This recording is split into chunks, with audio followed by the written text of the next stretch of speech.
So, I kinda had a semi-erotic dream about Perona last night, so that's why we're doing this! I've long since given up, sitting myself down and writing out, like, what big One Piece topics are we gonna discuss today? I've been talking about this series for, like, years on this channel already. I've already tackled all the major stuff. I've talked about all the Yonko at length, all the warlords at length. I've talked about every devil fruit that people actually care about at length. So now I just let my brain wander, and whatever it lands on like a giant spinny wheel, that's who I'm talking about, alright? I woke up this morning, and I knew what I must do. Barry, go fetch me the Perona figurine. We got a video to film. Yeah, alright. So today we're talking about Perona, the mysterious four ghost girl. Woo!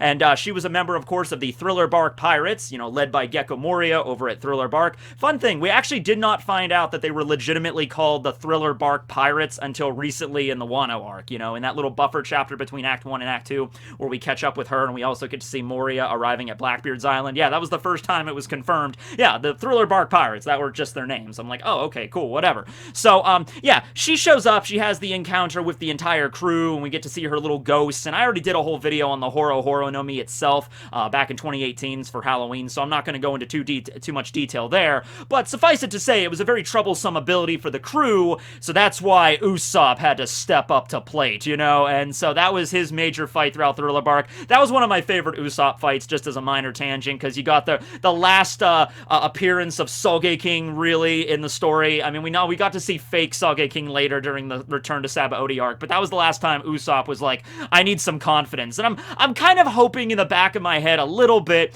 someday, maybe when he's fighting against, one of the, Tobi Roppo or one of the Calamities or something, he's fighting with Queen alongside Frankie at Onigashima, it's like Usopp's like, I'm gonna need a little bit more confidence here, and then he reaches around in the very back of his messenger bag, in the very bottom, he pulls out the old Sogeking masks, and he's let's do this. I kind of want to see that again. So that was like the last Sogeking fight, and her abilities are actually really cool to see, and her design is super cool. Not just because she's hot and she's cute, whatever, she is, but also it's just a really unique design. Actually, let's start with that, because that was something I found while doing research for Perona that I didn't really know before.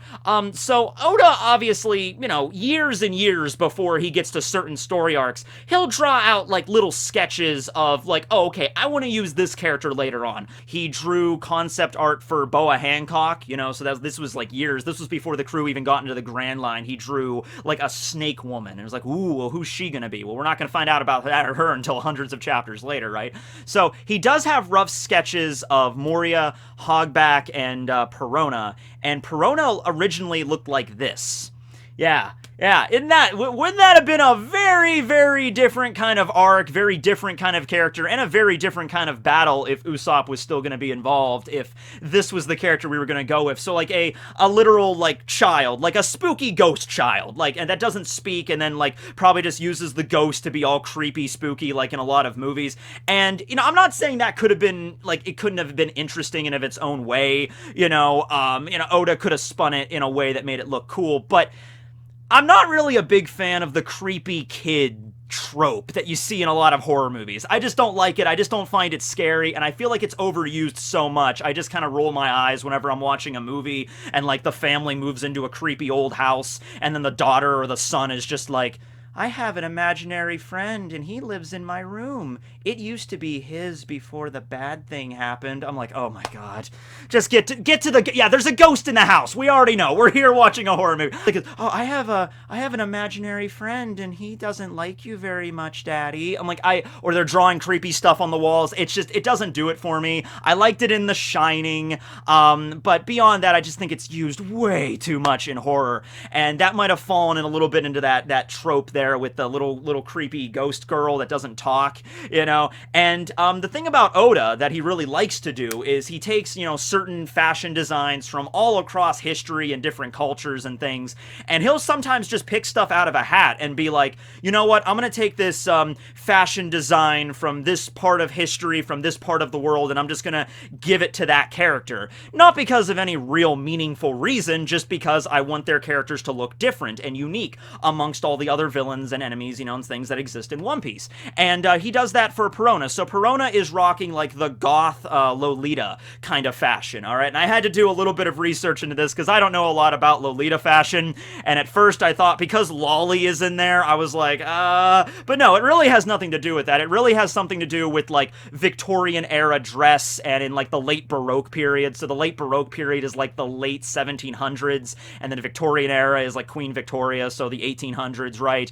And it's taking that and modifying the dress and the fashion a little bit to amplify the cuteness factor. There's all these different like subsections of Lolita fashion. There's like country Lolita, goth Lolita, which is what Perona is, sailor Lolita, steampunk Lolita. If you've ever been to an anime convention before, even like the really big ones or like the small like local ones, every anime convention I've ever gone to though, there's always a group of people that are rocking the Lolita fashion. You know, every single one I go to. And I didn't really understand it at first because I could tell they're not like, they're all like little bit different, but I could tell they're not cosplaying as like particular anime characters, so I didn't really understand what it was. And I gotta tell this story because I was in an elevator in my hotel room at this convention going all the way to the bottom. We were like on the 10th floor, and I get in, and these three girls get in with me that are also all dressed in the Lolita fashion. They got the pink and white dresses and the big poofy skirts and the, you know, pink and purple hair and the powder to their face and everything. And we're going down, and I thought, all right, I don't know what this is about. This is the best chance for me to find out what this is up with. So I asked them, I was like, so,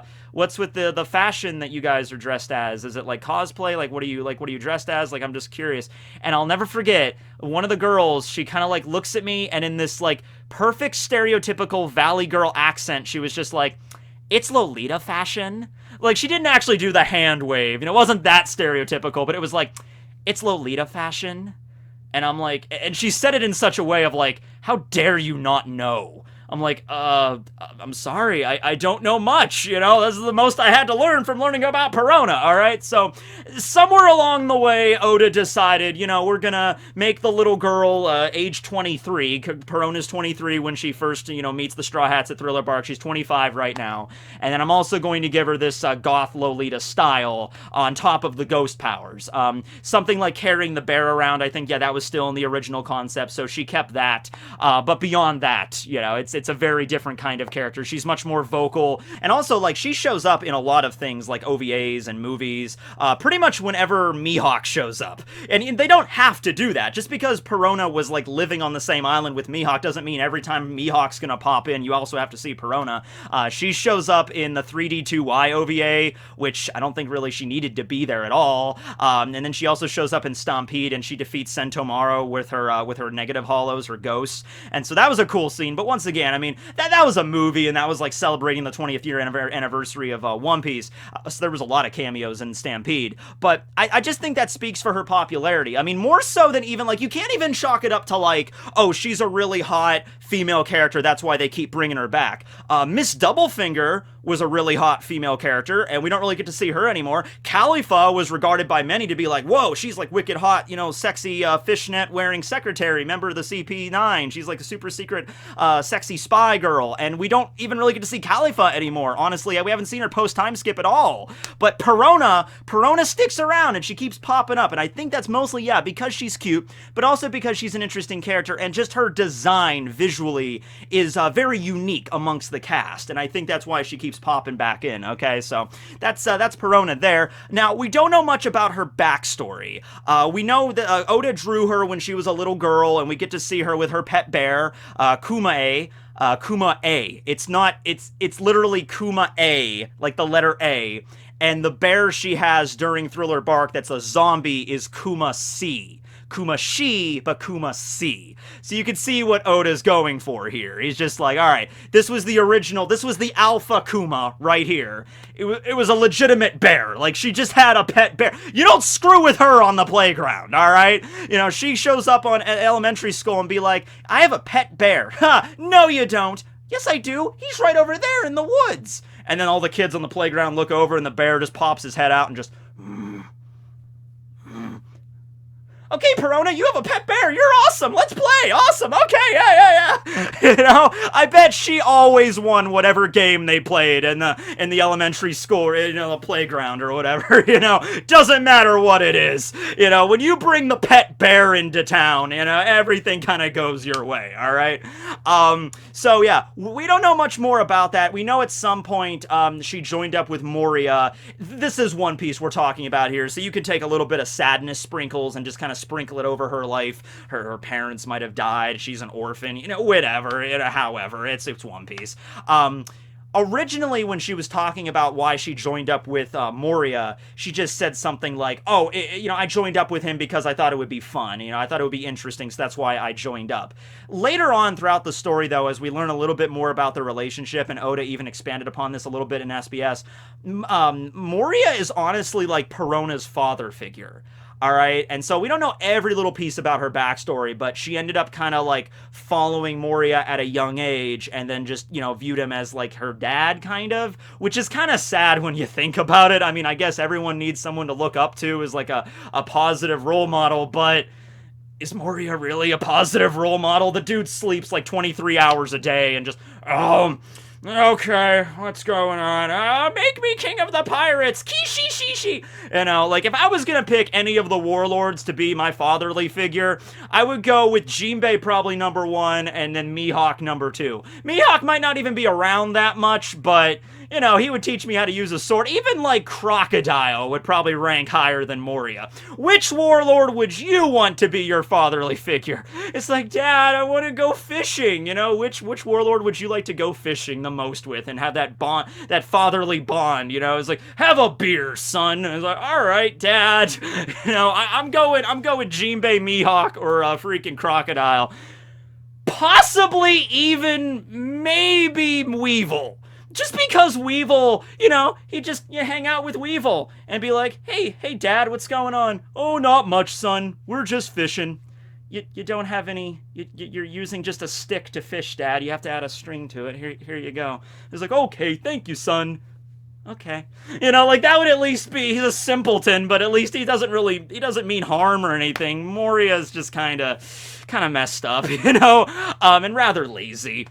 After getting knocked off of Thriller Bark, which I think there's definitely a reason Oda chose to do that too. Oda's like, I'm gonna make sure to get Perona, like, hit the evac button before shit gets live on Thriller Bark. Before Luffy and the crew beat down Moria and Oars, and then Kuma activates as he starts blowing up the island. Before all that stuff happens, I'm gonna make sure to get Perona to safety, because I might want to use her earlier. Maybe in the process when Oda was writing Thriller Bark, he was getting a lot of fan feedback, like, we really like this Perona girl. I'm like, don't get rid of her. We like her. I'm like, oh, okay, she escapes Thriller Bark, you know, we're gonna have our little separate adventure with her.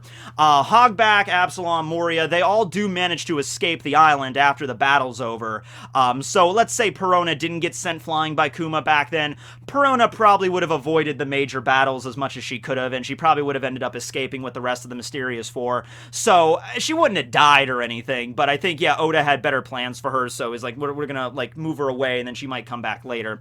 We still have no idea what's up with Hogback. We have no idea where that dude's at. We know what happened with Absalom. He's kind of pushing up daisies right now, although he might pop in again as a zombie. And with Moria, we know he landed at, you know, Blackbeard's island, the Beehive, Hachinose, full of that island. And so he's either, I would say, begrudgingly working under Blackbeard, just because Blackbeard kind of holds all the cards here, or Blackbeard just decided to kill him and then take his Kage no Mi. So we don't really know what's up with that. But we do know what's up with Perona, because Perona decided to leave the gloomy island where she was living with Mihawk for 2 years, because she saw in a paper, like, Moria-sama is alive! Oh, it's a happy day! He's alive! Isn't it so excited, Mihawk? He's alive! And Mihawk's just like, yeah, I read it earlier. Why didn't you tell me? You know what? I've had enough of you and your attitude. I do so much work around this castle, and you do not care at all. I'm leaving. Alright, be careful. But you do care! I'm gonna save it more for the end of the video, because if it was up to me, I would just go into that whole Mihawk x Perona shipping fest like right now. So we'll hold that off. But for right now, Perona left the island, which is probably good. And Mihawk even said that's probably best, because that's, he's like, the reverie's going on and the warlord system's looking like it's gonna be abolished. Turns out it did get abolished, and now a bunch of Marines decided to, circle around Mihawk's island. Now, I don't think they're gonna succeed in bringing him in, because Mihawk, but it's probably good Perona's not there in the crossfire, so she's off. Now, that was the last time we saw Perona. She left the island, and, utilizing her ghost powers, she can pretty much phase through solid matter, as long as, like, her physical body is safe. Although, it's a little weird, I will admit. She might have learned some new tricks over the time skip, because the way that it worked before the time skip, I believe, is, when she ever turned herself into a ghost, she couldn't touch physical matter. Like, that was the whole point, right? Like, she had tried to attack, like, she tried to psych out Usopp by, like, grabbing his heart, and she's like, yeah, I can't actually do that. I can just, I can phase through matter, but I can't actually, like, harm you while I'm in that form. But we do see her, like, arrive back on Thriller Bark. When after she drops Zoro off at Sabaody and she's going back to Mihawk's Island, she stops at Thriller Bark very quickly to see if she can find the body of Kumasi, and she does, and you see it here in the cover page, and she's, like, floating, so you would imply she's using her ghost powers, but she's, like, touching Kumashi, like, picking him up. So, yeah, was she or was she not able to fly with her ghost powers, regardless of whether or not when she was in her phasing form? Like, was she able to just, like, fly at any point? Because if she could, like, that's a really powerful ability. That'd chalk that up to another devil fruit that allows you flight. But I thought she can only fly when she was in her ghost form. And when she's in her ghost form, she can't touch physical matter. So she might have learned some new tricks over the time skip, though. She might have learned to even, be able to float and fly even when in her corporeal form. In which case, very, very useful indeed. But she's currently on her way to try to locate Moria. And if the newspaper keeps reporting on what's going on, she's gonna find out right where he is. He's located on Blackbeard's island, so that means that Perona's gonna go there to try to see him. Now, this could have some major problems, like a big one, because I think her Devil Fruit ability is definitely one that Blackbeard would be interested in. The ability to create all these ghosts, and it seems like she could just make a shit ton whenever she wants. She can make ghosts, giant ghosts, mini ghosts, ghosts that split into other ghosts.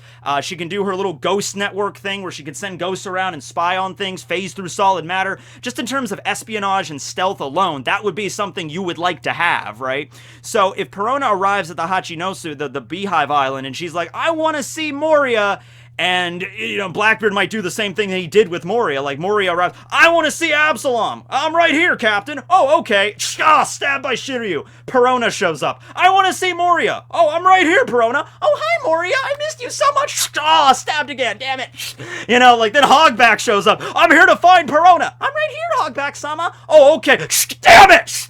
Blackbeard's like, man, they keep falling for this. This is hilarious. Who's going to come next? This is going to be great. But yeah, that's exaggerating. But no, the point of, like, Perona finding the island, that's not exaggeration. I don't want anything bad to happen to her. I kind of want her to make it to, like, the end of the series. I honestly want her to have a happy ending. I really do. I mean, like, yeah, she was an enemy to the Straw Hats and everything, but not really so much anymore. If anything, she's an ally now. Now, I mean, like, if the Straw Hats ever reunited with her and they asked her for assistance, she probably wouldn't jump to the, like, oh, yes, absolutely, I'll help you guys out right away. No, she would probably begrudgingly do it. Be like, hey, Perona, we need you to use your ghost to help us out. I'm not gonna help you guys out just because you ask me nicely. Please? Oh, fine, I'll help you out. Let's go. Hold on. So that's probably how she is right now, but I just want her to have a happy ending. With Mihawk, preferably, but, I mean, just stay alive throughout the course of the final battle, and we'll be alright from there, okay? But yeah, well, what do you think is gonna happen with that? I could see her arriving on the island and seeing the situation in the state that, like, Moria is working for Blackbeard, kind of, like, begrudgingly, and Absalom is dead, and she might be like, oh! And then she manages to escape. And if she can find her way, like, back to Mihawk, like, she tries to get back to Mihawk, and then Mihawk, she gets back to Gloomy Island, and there's just, like, wrecked freaking, like, fleets of Marines just all over the entire ocean around the island. Like, the beaches are just choked with the dead. Just like, he was too strong! And then Perona's like, oh god, what happened since I was gone? Mihawk's walking on the beach, and he's like, oh, ghost woman, hello. Yes, I did some redecorating since you've been gone. I'm actually thinking about relocating. And then Perona's like, Mr. Mihawk, it's Moria got captured, Yonko, Blackbeard, we need to save him. Mihawk's like, and he even said it in the episode, he even said it when Perona left, like, I owe him nothing.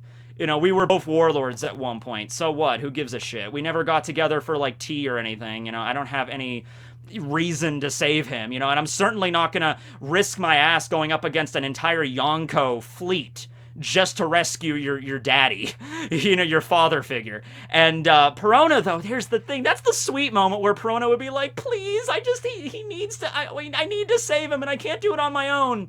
And Mihawk, man, he puts on that very stoic image of himself, you know, he doesn't let his emotions go crazy, but I think Mihawk has a little bit of a soft spot Perona. I do. Before you even get into the whole, like, fan shipping thing and, like, oh, yeah, the longsword style. No, nothing like that. It's just, like, he let her live in his castle for 2 years. You'd think if Mihawk was that annoyed by her, if he disliked her that much, he'd just be like, get out. Just leave. Go. You know, like, he would just, like, kick her out, you know, and he wouldn't think any twice about it. But he let her stay, and it seems like they have a little cutesy, like, you know, married couple back and forth. So I could see, like, Mihawk being like, all right, say I help you with this. Oh, thank you so much, Mihawk-sama. It's like, yeah, get off me. Yeah, okay, I'll help you. So that's one possibility. Like, she goes to the island, comes back, asks Mihawk for help. Other possibility is she ends up getting captured, which is something that might be very difficult for her, especially if she's smart with this. Like, let's say she's on a boat and she approaches the Beehive Island and she docks the boat a distance away and just has her, like, her spirit form go to the island and, you know, look around and everything, and then she gets like, oh, Moria, no, you're captured, and everyone points guns at her, like, you're not leaving here, ghost girl, Blackbeard could use your power, and, like, Avalo Pizarro and Shiryu are there, and everybody, oh, you have Absalom's fruit, oh no, and then that way it doesn't matter what you do, because she's like, oh, I'm just a ghost, and then she just poof, and just disappears, and just, you know, reappears, and like, oh, I gotta get out of here, I gotta get help. So it might be very difficult to capture her unless she does something really stupid, like Moria kinda did, where he just barges into the island and just like, where's Blackbeard, where's Teach, I wanna talk to him about something, you know, just barging into the island like that. If she did that in her corporeal form, yeah. Although, you know what, honestly, I think even if she did do something that monumentally stupid, she would still have a better shot of escaping than Moria did, because all Moria had was just his zombie army. And the zombies, I mean, they're tenacious, but with Perona, she's got her negative hollows. So if she's being trapped or, like, surrounded by pirates, she could just send the negative hollows through, and from what we've seen, anybody that gets hit with those things goes down unless they're already extraordinarily pessimistic, like Usopp, for instance. So, she might have a better shot of like, oh no, I'm gonna get captured, negative hollows, woo, and then set off like a big, you know, hollow bomb, boom, and the big explosion, and get out of there, you know, and maybe escape that way. But yeah, she's on her way right now. So either she's gonna get captured, or she's gonna escape and try to ask Mihawk for help, because I can't really imagine anybody else that she would go to for assistance. There's another possibility, because I said Hogback, we have no idea what's up with him. Maybe she might run into Hogback along the way, and that's just a way to at least tie him back into the plot of things. Like, if we're still getting the Mysterious Four involved, like, Hogback hasn't been heard from since the arc, so maybe she pops back in, oh, Hogback, oh, you're here. I'm like, yes, Perona, but we can't attack yet, because Yonko is gonna do all this stuff. Moria's, you know, under his power right now. We need to figure out another way to do this. Maybe something like that, I don't know. But yeah, certainly I want to see her reunited with Mihawk again. I want to see her reunited with Zoro and the rest of the Straw Hats again. Honestly, I just want to see her see Usopp again. I want to see the reaction. It's going to be like a Sugar kind of level trauma thing. I'm thinking it's going to be, because I don't think she ran into Usopp ever since Usopp defeated her with the cockroach bombs and then the Tentum Hammer! Usopp! boom! After that, after she regained consciousness, I don't think she met Usopp again. It was just Kuma that sent her flying after that. So I want to see that. I want to see Mihawk and Perona arriving to help out the Straw Hats at the Battle of Laugh-Tale or something, and they're there, and Perona's like, oh, hi, Zoro, how have you been? And then Usopp's there, and just, oh, hey, you're that ghost girl I beat. And Perona's like, stay away from me! That would actually be hilarious, because Usopp was going around the whole island with the garlic and the crosses, and like, back, evil forces, back! That'd be great if Perona did the exact same thing. She's like, she makes like a cross, or makes like her hollows make a cross, like, back, you unholy demon! Back! I don't want to see you ever again! That would be really funny. That would be cool. But I want to see them reunited. I want to see Zoro and Perona reunited and stuff, and get some more action with her. I think that you'll probably have to include Mihawk into it. I don't think she can have like her own little side story, even for a cover series. I mean, maybe for a cover stories after we're done with Beiji's, because his Oh My Family is wrapping up pretty soon. The next cover series, I mean, I'd liked one focused on Caesar. That would be cool in its own right. But Perona is out there doing her own thing, so maybe we could get a cover series with her. But I think in order to draw her back to the main story, it's going to have to include Mihawk, because Mihawk's the one we all care about. He's definitely prevalent in this whole thing, you know, going to be involved in this final battle and everything whenever it's going to be. Not in Wano, I don't think, but eventually at like Laugh-Tale, Mihawk's definitely going to be involved. So I guess you could just include, you know, his +1 is Perona, and there we go. All right. So with that being said, I will end out this video with a dramatic fan fiction reading involving Perona and one Dracul Mihawk, strongest swordsman in the world. I guarantee this is not a fanfic that you have ever read before, because I came up with it about an hour ago while eating my lunch, which was a delicious hamburger with some kettle-cooked barbecue chips. So, you got Mihawk living on this island for years and years and years by himself, just with the human drills to keep him company. And he's there, and he thinks his life is like, this is what I do. It's peace, it's quiet, I drink my coffee, I drink my wine in the evenings, I'm basically a vampire swordsman, I'm the strongest in the world. I leave the island every now and then to maybe just ease my boredom or fight against some people that want to fight against me. Whatever, not a big deal. And then one day, he arrives back on his island after Marineford to find two squatters living there, to find Perona, this random ghost woman, and Zoro just living there. And of course, over that 2 years, he begins to train Zoro in the art of the sword, and just allows Perona to live there, I suppose.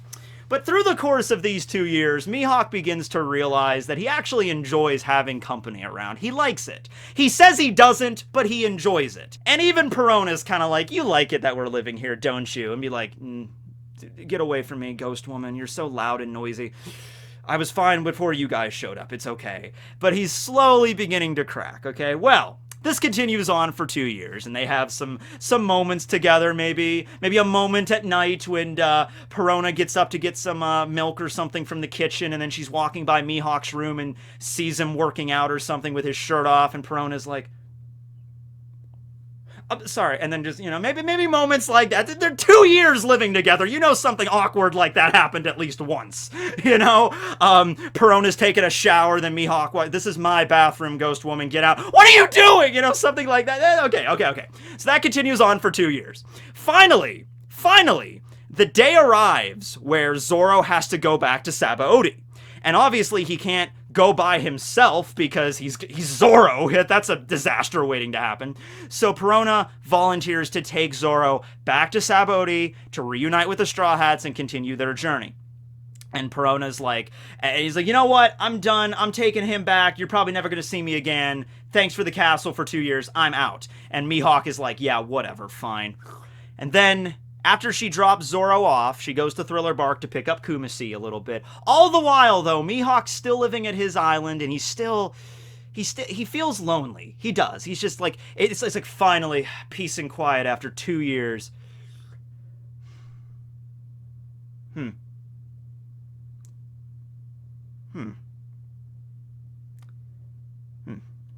He doesn't admit it to himself, but he feels lonely. He misses them around, okay?